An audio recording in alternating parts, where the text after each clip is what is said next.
Welcome into episode number 3 of What to Expect When You Don't Want to Be Expecting. I am Glenn Clark. He is Dr. Brad Lerner from Chesapeake Urology. And if you are thinking about your own, perhaps, future, getting a vasectomy and whether or not you've reached that moment, then you should call Dr. Lerner or any of the associates at Chesapeake Urology, 410-896-1616, or go to ChesapeakeUrology.com. Chesapeake Urology is a leader in vasectomy surgery. Doc, you are an accomplished man, and now you have sat here and you have put up with me and my stupid dumb guy questions, and I really appreciate that. We've gotten through, in the first couple of episodes that we've done, we've gotten through the lead-up, we've gotten through the procedure itself, and the immediate aftermath. Now we need to talk about, like, what if you have second thoughts or doubts that creep in down the road after you've had your vasectomy. So before we have the vasectomy, for example, somebody said to me, have you thought at all about freezing sperm? And I said, I haven't thought at all about freezing sperm. And they said, look, I'm not trying to scare you. I'm not trying to make you not get a vasectomy. I'm saying that right now you're 36. What if a decade down the road things have drastically changed in your life for whatever reason? And certainly there's no reason for me to think that my wife and I will get divorced. There's no reason for me to think that there'll be some sort of tragedy, anything along those lines. But we know that those things are real. So what do you say when somebody asks you, hey, should I think about freezing sperm? No, great question. So, if someone brings that up, and, a lot of times I'll have that conversation, it certainly is an option, but if a man's coming for a vasectomy, he's already made that decision. He no longer wants to have children. And you certainly can freeze sperm as a backup. There's a process. You have to get multiple blood tests done to look for certain potential diseases. You would have to provide a certain number of specimens to a lab or a bank that freezes sperm, and then there's a cost involved with that to maintain that on a yearly basis. So certainly that's an option, but I would say it's extremely rare to have a man want to do that, because again, if they're coming to get the vasectomy, they made a decision. And I even asked that question, regardless, of their circumstances in the future, are they sure that they no longer want to have children? And for the most part, the answer is yes. Even if circumstances change, they don't want to have any more children. And so if that's the case, why would we be going through all of this in order to have some sperm frozen? Now, that being said, again, lives do change, and you deal with people whose lives change all the time. So take me through the reversal concept. Take me through the, hey, I get 6 or 7 years from now, I call you back and say, Doc, I know I told you I was done. I know I said I had made a final decision, but I just didn't know this was going to be coming in my life. Something's changed. I think we want to have one more. I think we want to try again for whatever reason. No, again, great question. So again, there's multiple reasons why men come back after a vasectomy saying they want to reconsider and have more children. It can be, like you said, same marriage. You were young, you had your children, now you're a little older, you want to have another child. There can be some tragedies, such as death of a spouse, death of a child. Most of the time it's due to divorce. Mm-hmm. And then the man, marrying another woman. Typically it's a younger woman and they want to have children, and so he's looking for his options. So, there's a couple options. The main option is what's called a vasectomy reversal, which is usually done using microsurgery, where now you're putting those two tubes back together. Now, it's much more involved than the vasectomy.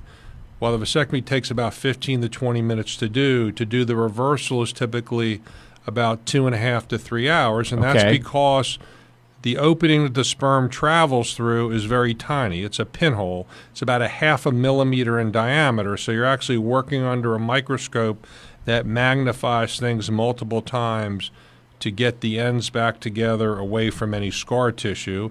And there's a very high success rate. Typically the success rate's about 92 to 95% with a reversal. But again, it's much more involved. It involves general anesthesia. It's a couple-hour surgery. A lot of times it's not covered by insurance, so it can be more expensive. That was really important. That's literally the next question. How do the insurance companies view the reversal in comparison to the original vasectomy? Yeah. I mean, I would tell you, I've been in practice about 30 years. In the state of Maryland, we found maybe about 30% of the commercial insurance carriers will cover that. Okay. The majority will not. What's the percentage for the original vasectomy? I would say that it's the majority, probably over 95% of insurance carriers will cover that. So this is basically you've made this decision. This is not a medical necessarily, is what they're saying. Correct, exactly. It's not medical necessity. Okay, correct. so that's important to know when you get something like this. Now, it is an option, is what you're saying. That and what's the success rate of a reversal? So success rate reversal, again, is in the right hands. Again, you want to make sure you're going to someone who's been formally trained in microsurgery. May I suggest Chesapeake Urology? Yes, that's a great recommendation. There's myself and two other doctors, David Fennick and Karen Boyle, are also trained in microsurgery, and we just have a new physician that we added, Melissa Mendez, who also is trained in microsurgery. So there certainly are options there to get a reversal.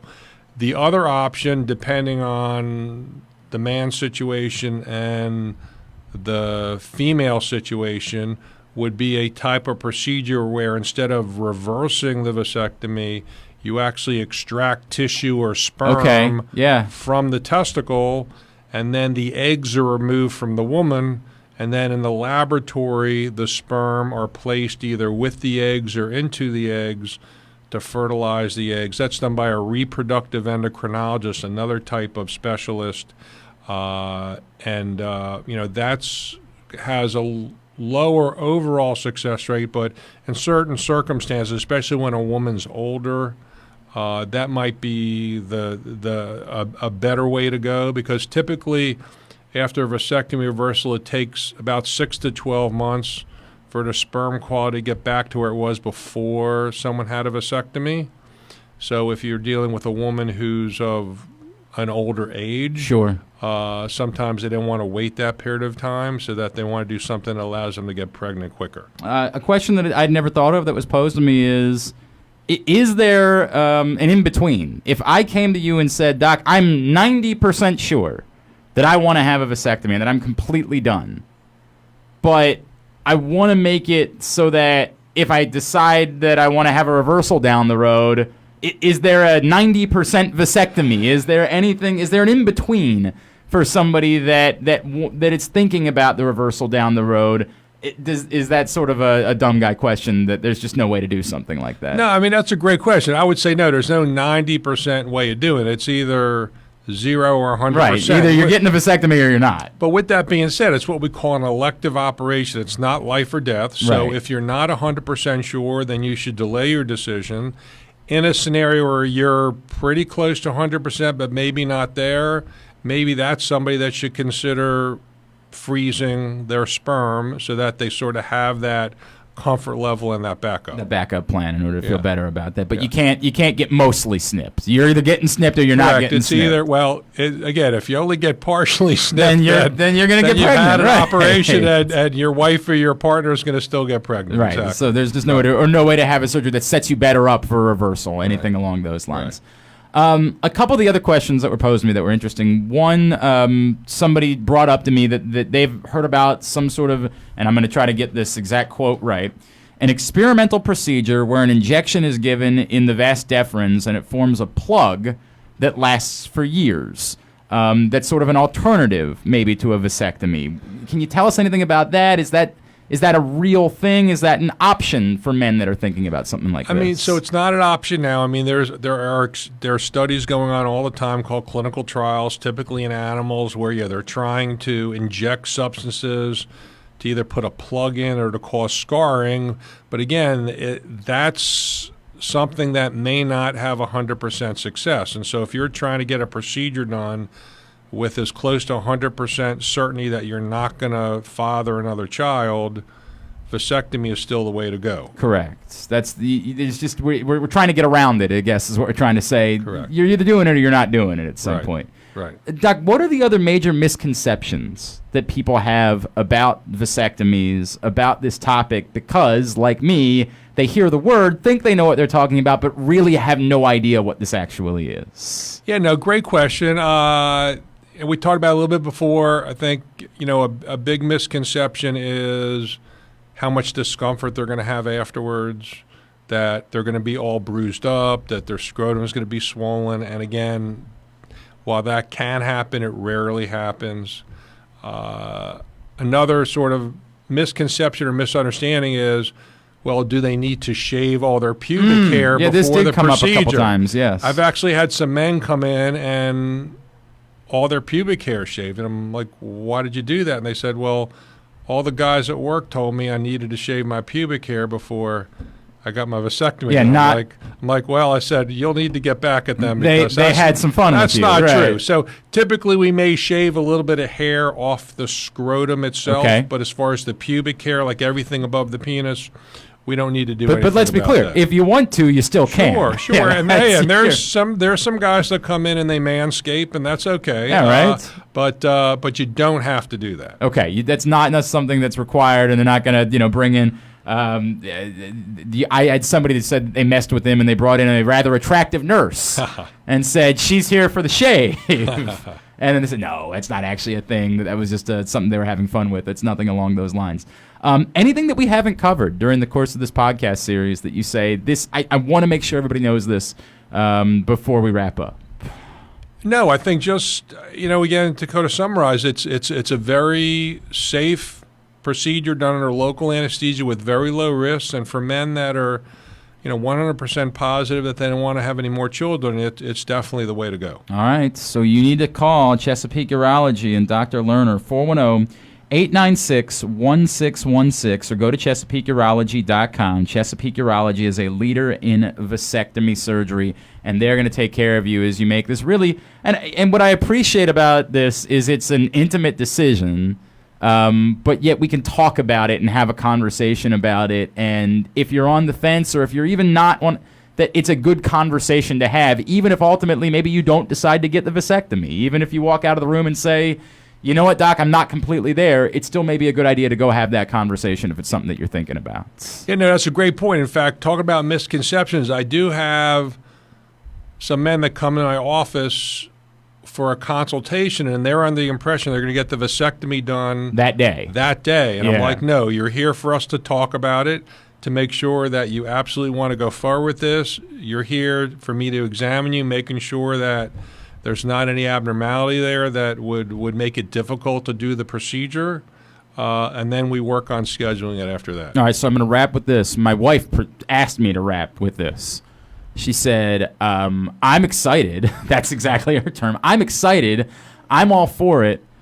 What can I do to help? What do I need to know as a partner of someone who's going through a vasectomy?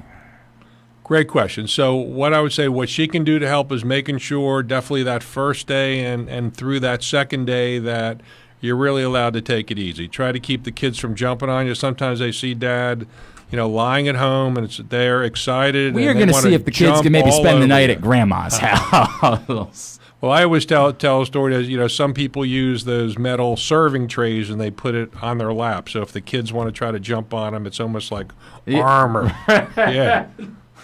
Like what's the Robin Hood Men in Tights, like a Everlast belt of some sort, right? Right. No, it's smart. That's smart, and that's the best thing they can do.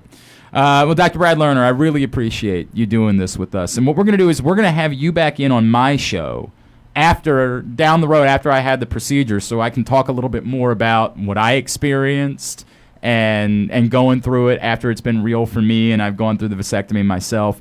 And I want to do this more often with you because I just like the idea of having open dialogue about conversations that most men are really uncomfortable having with each other. I think there's some other men's health topics that you and I can get into, and things that, as I reach a certain age, I've never thought about before. But I think all those things are really important. A reminder, again, the phone number, 410-896-1616, ChesapeakeUrology.com to find out more. Dr. Brad Lerner, thank you so much. Glenn, thank you for having me. Appreciate it. This has been What to Expect When You Don't Want to Be Expecting.